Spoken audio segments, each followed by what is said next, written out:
Bismillahirrahmanirrahim. Assalamualaikum warahmatullahi wabarakatuh.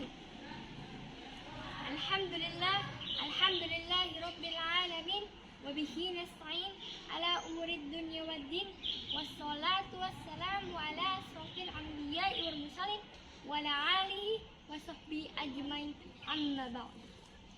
Pertama-tama, marilah kita panjatkan puji syukur kita kepada Allah Subhanahu wa Ta'ala, karena berkat rahmat-Nya kita dapat bertemu dalam keadaan virtual dan dengan keadaan sehat walafiat. Salawat serta salam juga kita lantunkan kepada Nabi besar Muhammad SAW, juga kepada keluarganya, sahabatnya, serta umatnya hingga akhir zaman.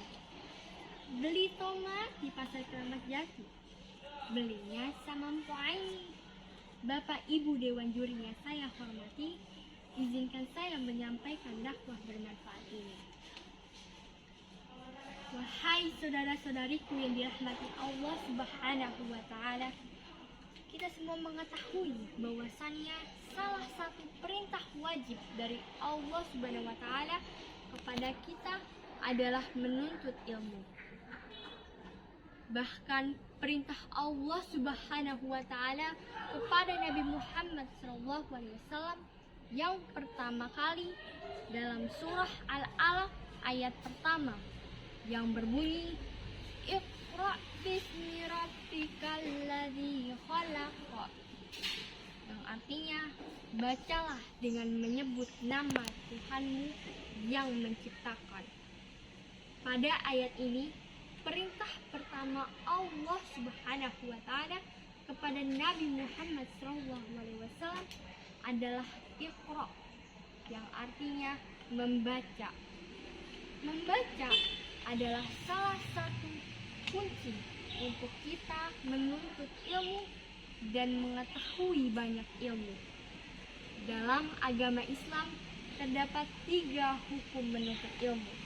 Yang pertama adalah fardhu ain, lalu ada fardhu kifayah, dan juga haram. Menuntut ilmu pengetahuan termasuk ke dalam hukum yang kedua, yaitu fardhu kifayah. Apa itu fardhu kifayah? Fardhu kifayah artinya adalah boleh dilakukan oleh sebagian orang. Saudara-saudariku yang dirahmati Allah Subhanahu wa Ta'ala, ilmu pengetahuan sudah banyak diajarkan oleh Allah Subhanahu wa Ta'ala sebagai petunjuk untuk kita yang tertulis di dalam Al-Quran. Seperti misalnya dalam surah Al-Hadid ayat ke-25. Di ayat tersebut Allah Subhanahu wa Ta'ala mengasih kita petunjuk mengapa diturunkannya sebuah besi. Allah Subhanahu wa Ta'ala berfirman, wa anzalnal hadida fihi ba'sun sadidun wa manafi'un linnas. Kata Allah, dan kami menciptakan besi yang mempunyai kekuatan yang hebat dan banyak manfaat bagi manusia. Firman Allah tersebut menarik rasa penasaran seorang ilmuwan muslim yang bernama Zabir bin Hayyan. Karena rasa penasaran tersebut, akhirnya ia membawa sebuah besi ke laboratoriumnya.